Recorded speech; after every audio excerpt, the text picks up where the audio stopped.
अस्सलाम वालेकुम बुजुर्गों, दोस्तों और साथी नाज़रीन। इस हफ्ते के फ़िक्र नज़र प्रोग्राम में आपका इस्तकबाल है। ये कहा जाता है कि सियासी मैदान में मुस्तकिल दुश्मनी या मुस्तकिल दोस्ती कभी नहीं होती, लेकिन ऐसा लग रहा कि दोस्ती का तो बहुत सारे एग्जाम्पल्स हैं। अभी गुज़िश्ता हफ्ते भी मैंने इसी पे बात की थी कि दोस्ती जो कॉरपोरेट सेक्टर से है फ़िलवक़्त साहब की, उससे तो सभी सभी लोग वाकिफ़ हैं। दुश्मनी के तौर पे अगर देखा जाए तो मैं एक दो चीज़ों की बात करूँगा इस हफ्ते। ये है कि सतीश चंद्रा वर्मा किधर से भी नाम से तो मुसलमान नहीं हैं, और मगर ये ज़रूर है कि इशरत जहां एनकाउंटर केस में जो हाई कोर्ट की तरफ से स्पेशल इन्वेस्टिगेशन टीम अपॉइंट की गई थी और सीबीआई की तहकीक़ात के दौरान जो काम बटाने में इनका जो रोल रहा था सतीश चंद्रा वर्मा का, उससे सभी लोग वाकिफ़ हैं। किसी को जेल भी जाना पड़ा था, तड़ी पार बने थे, और साहब को भी काफ़ी हद तक उनके गिरेबान तक भी हाथ आ गए थे, लेकिन बहरहाल किस्मत अच्छी थी कि वो बच गए। लेकिन जैसे ही मौका मिला, खैर सतीश चंद्रा वर्मा थे, गुजरात में पोस्टेड थे, उसके बाद फिर उनका तबादला हुआ नॉर्थ ईस्ट में जब वो गए तो वो NEE के विजिलेंस ऑफिसर बने थे। तो वहाँ पर जब गए तो उन्होंने वहाँ पर भी एक बहुत बड़ा स्कैम जिसके ऊपर से पूरी वो हटा दी गई थी। उसमें ये कहा गया कि उस वक्त के साबिक minister of state for home Kiran Rijiju के रिश्तेदारों का उसमें हाल था, और 450 करोड़ रुपए का कोई एक बहुत बड़ा स्कैम था।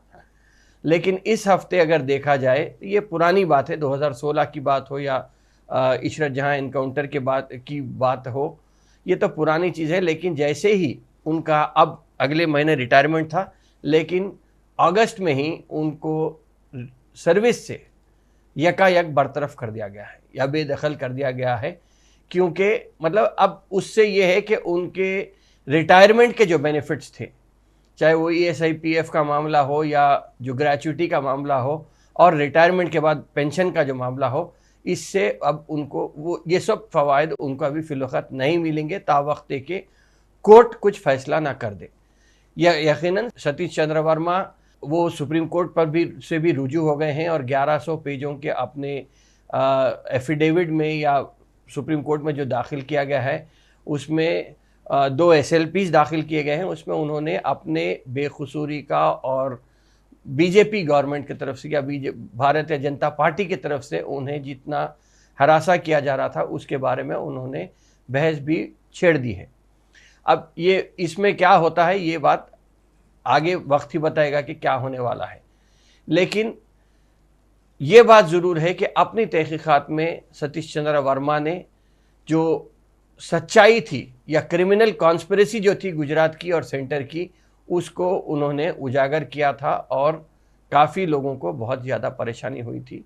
बड़े बड़े लोग थे, अभी भी हैं, और फिलवक़्त जो होम मिनिस्टर है सेंटर के वो है अमित शाह, वो भी काफ़ी परेशान थे। वो अभी फिलवक़्त तो चूँकि होम मिनिस्टर है, पूरी पुलिस फोर्स उनके उसमें है, तो अभी फिलवक़्त इन्हें तो कोर्ट के तहकीकात के बाद उन्हें हटा दिया गया है। ये ज़रूर है कि इशरत जहां, जावेद शेख, अमजद अली, ज़ीशान जौहर, इन सब का जो एनकाउंटर हुआ था 2004 में, इसके बाद ये इल्ज़ाम ज़रूर लगा था इशरत जहां और उनके साथियों पे कि वो नरेंद्र मोदी को क़त्ल करने की साजिश कर रहे थे।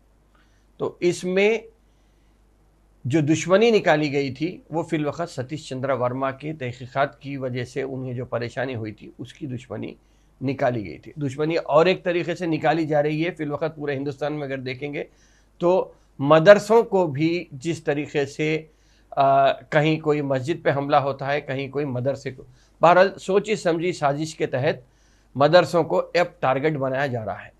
मैंने इससे पहले भी कई बार कहा है कि फिलवक़्त मुसलमानों को अब लीगली बहुत स्ट्रांग होना बहुत ज़रूरी है। आपके पास अच्छे वकला होना चाहिए, और वकला को देने के लिए जो फ़ीस होती है वो देने के लिए हम तैयार रहना चाहिए, ताकि हम अब बच सकते हैं तो सिर्फ अदालत से ही कुछ ना कुछ राहत हमें मिल सकती है। अगरचे कि अदालत पर भी काफ़ी उंगलियां उठ रही हैं, चाहे वो कपिल सिब्बल हो या जयराम रमेश हो, वक्तन फ़ौक्तन कोई ना कोई उंगली तो उठाते ही चले जा रहे हैं। लेकिन फिर भी मैं समझता हूँ कि चांस अभी भी यही है कि अदालत ही हमारी मुहाफ़िज़ बन सकती है। तो अदालत के लिए अच्छी एक टीम होनी चाहिए मुसलमान कौम के लिए ख़ास तौर पे। इसका इंतखाब होना बहुत ज़रूरी है। इनके सर्विसेज को इस्तेमाल करने के लिए हमारे पास वुकला की टीम रहना बहुत ज़रूरी है। वरना तो जिस तरीके से बाबरी मस्जिद का था, ज्ञान वापी का था, अब जो मदरसों पे जो हमले हो रहे हैं, तरह तरह वक्तन फ़ौक्तन मसाजिद को जो टारगेट किया जा रहा है, उससे बचने के लिए मैं समझता हूँ कि अब अदालतें होना बहुत ज़रूरी है। इसके अलावा दुश्मनी अगर देखा जाए तो वैसे तो सियासी मैदान में 2004 में 14 के बाद, मनमोहन सिंह के बाद से राहुल गांधी पर भी काफ़ी ज़्यादा निशाना साधा गया था और उन्हें एक किस्म से बिल्कुल पप्पू बना के पेश किया गया था। लेकिन फिल वक्त ऐसा लग रहा है कि पप्पू पप्पू आप बोलते रह गए और पप्पू फिल वक्त पास हो गया। 3750 किलोमीटर की जो भारत जोड़ो यात्रा है, अगरचे तो शुरू हुई जुनूबी हिंद से, लेकिन आहिस्ता आहिस्ता जैसे ही मैं समझता हूँ कि केरला, तमिलनाडु के बाद अब कर्नाटका के बाद से असल पड़ाव जो शुरू होने वाला है। अगर कर्नाटका में यकीनन पीसीसी प्रेसिडेंट डीके शिव कुमार और सिद्धरामैया में अगर अच्छी खासी राहुल गांधी की मौजूदगी में जो डिफरेंसेस हैं, या ये बताए जाते हैं कि जो डिफरेंसेस हैं, अगर वो डिफरेंसेस को कामयाब उस पर उबूर कर लेती है तो मैं समझता हूँ कि कर्नाटका में तो यकीनन कांग्रेस की गवर्नमेंट आना तय ही नज़र आ रहा है। इसके बाद तेलंगाना में आएंगे। तेलंगाना और आंध्र प्रदेश वैसे भी कांग्रेस के लिए काफ़ी साजगार रहे हैं शुरू से। ये भी कहा जाता है कि पूरे हिंदुस्तान में अगर तेलंगाना में जिस पार्टी का बोलबाला होता है, वहाँ उसी पार्टी की हुकूमत सेंटर में आती है। चाहे वो टीडीपी के दौर में चंद्रबाबू नायडू को जो पार्लियामेंट्री सीट्स मिले थे, तो दिल्ली में एनडीए हुकूमत आई थी। जब राजशेखर रेड्डी आए तो उनको जब कांग्रेस के बहुत ज़्यादा मेंबर ऑफ पार्लियामेंट्स मिले थे तो सेंटर में कांग्रेस की गवर्नमेंट आई थी। तो अब देखना यह है कि कर्नाटका और तेलंगाना में जिस तरह राहुल गांधी की भारत जोड़ो यात्रा अंदर दाखिल होती है, उसी के बाद मालूम हो सकता है कि किसके हक़ में तेलंगाना और आंध्र प्रदेश या महाराष्ट्र, कर्नाटका के बाद तेलंगाना, महाराष्ट्र किस तरह यहाँ पे क्या सियासत, क्या करवट लेती है, वो आगे वक्त ही बताएगा। अगर देखा जाए तो बहुत ज़्यादा कुछ सोचने की बात नहीं है। वैसे तो जिस तरीके से राहुल गांधी को जो टारगेट किया जा रहा है, अगर देखेंगे तो राहुल गांधी के कपड़े पहनने पर भी एतराज़ किया जा रहा है। बीजेपी पूरी कोशिश यही कर रही है कि राहुल गांधी को कामयाबी या आवाम का जिस तरीके से वालिहाना आवाम इस्तकबाल कर रहे हैं, उसको टारगेट करने के लिए अब फिलवक्त मिला तो राहुल गांधी का टी शर्ट मिला। 40,000 रुपये का टी शर्ट पहनकर राहुल गांधी वहाँ पे निकले हैं। खैर बहरहाल ये सब अपनी जगह हैं।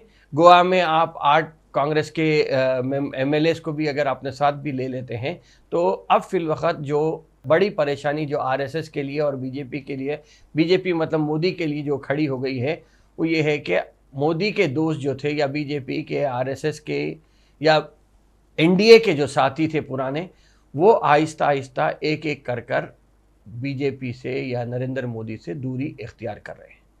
चाहे वो प्रकाश सिंह बादल हो या नीतीश कुमार हो या शिवसेना हो, आप ऐसा ही अगर नाम लेते चले जाएंगे तो आपको आहिस्ता आहिस्ता ये मालूम हो जाएगा कि किस तरह बीजेपी में अब ऐसा लग रहा कि कोई सुधार आने वाला नहीं है। शायद इसीलिए आरएसएस की जो मीटिंग शुरू हुई नागपुर में, वो मैं समझता हूँ कि कोई कहीं ना कहीं कुछ सोच विचार के लिए ही वहाँ पे ये मीटिंग शुरू हुई है। आगे क्या होता है ये तो बात बताएंगे, वक्त ही बताएगा। केरला और तमिलनाडु अगरचे के हलीफों को फ़ायदा ज़रूर मिलेगा राहुल गांधी की भारत जोड़ो यात्रा से। कर्नाटका में जब आहिस्ता आहिस्ता जब कदम रखे जाएंगे तो ये आगे चल के कर्नाटका हो, तेलंगाना हो, महाराष्ट्र हो, वहाँ पे मालूम होगा कि किस तरह लोग इसका इस्तकबाल करते हैं। एक बात तो तय नज़र आ रही कि 2024 में कांग्रेस की गवर्नमेंट आएंगी या नहीं आएंगी, इसका तो कोई पेशख्यासी नहीं कर सकता या कोई आगे की बात नहीं बता सकता, लेकिन ये ज़रूर कहा जा सकता है कि फिल वक्त जो बीजेपी के कदम डगमगा रहे हैं, उससे ऐसा लग रहा है कि शायद 40,000 रुपये का टी शर्ट हो या 10 लाख रुपए का सूट हो, यहाँ पे कहीं ना कहीं लोग या तो टी शर्ट को कबूल करेंगे या तो सूट को लात मारने वाले हैं। ये ज़रूर लग रहा है कि आहिस्ता आहिस्ता अगर कांग्रेस 50 सीट से बढ़कर 125 सीट को ही अगर चले जाती है तो ये बहुत बड़ा झटका होगा बीजेपी को फिर से दोबारा इख्तिदार मिलने के लिए 2024 के। अब कांग्रेस अपना किला कैसा संभाल के रखती है ये वक्त ही बताएगा। राजस्थान हो, मध्य प्रदेश हो, छत्तीसगढ़ हो, अगर देखा जाए तो 24 के 24 सीट आपको बीजेपी को चले गए थे। गुजरात में भी वैसी हुआ था, मध्य प्रदेश में भी वैसी हुआ था और छत्तीसगढ़ झारखंड में भी यहाँ पे काफ़ी ज़्यादा। मगर लेकिन एक अच्छी बात ये ज़रूर हुई कि नीतीश और अखिलेश या नीतीश और लालू प्रसाद यादव के बेटे तेजस्वी यादव और अखिलेश, ये तीन लोग अगर उत्तर प्रदेश और बिहार का मोर्चा संभाल लेते हैं या ये दो स्टेट्स को अगर वहाँ पे मैनेज हो जाता है तो फिर तो बीजेपी की और बुरे दिन बहुत ज़्यादा शुरू होने वाले हैं। ये बात ज़रूर है। लेकिन अगर देखा जाए तो एक और चीज़ भारत जोड़ो से खुलकर सामने आएगी, वो ये है कि हिंदू मुस्लिम सियासत ख़त्म हो जाएगी और एम्प्लॉयमेंट और इकोनॉमिक डेवलपमेंट की जो बात हो रही थी 2014 से जो बात सुनते आ रहे थे हम, उसका ख़ात्मा या उसके ऊपर बहुत ज़्यादा भारत जोड़ो यात्रा की तवज्जो रहेगी। क्योंकि अब नए फिगर जो आए हैं उसमें ये कहा गया है कि हिंदुस्तान की आबादी बिलो 30 साल से कम उम्र के लोगों की जो आबादी है हिंदुस्तान में, वो तकरीबन हिंदुस्तान की आबादी का 55% हिस्सा है। तो उसमें अगर आप देखेंगे तो 140 करोड़ में ये कहा जा सकता है कि तकरीबन 75 करोड़ लोग बिलो 30 ईयर्स हैं और ये एजुकेशन मिलने के बाद भी बेरोज़गार हैं। इसके अलावा एक और चीज़ ये है कि जो इकोनॉमिक डेवलपमेंट की बात हुई थी, जो रोज़गार देने की बात हुई थी 2 करोड़, उसके ऊपर लोग अब अपना गुस्सा ऐसा लग रहा है कि 2024 में ज़रूर दिखाने वाले हैं।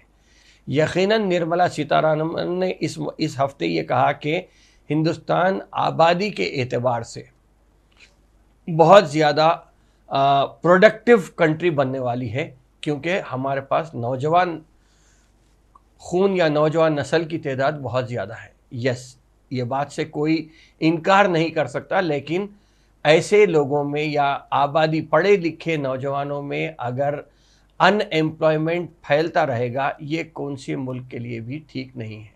और पत्थर भी उठाने वाला भी तो नौजवान ही होता है, उसका भी अंदाज़ा लगाना चाहिए निर्मला सीतारमण को। लेकिन इसी का अंदाज़ा अभी फ़िलवक़्त नहीं लगाया जा रहा है।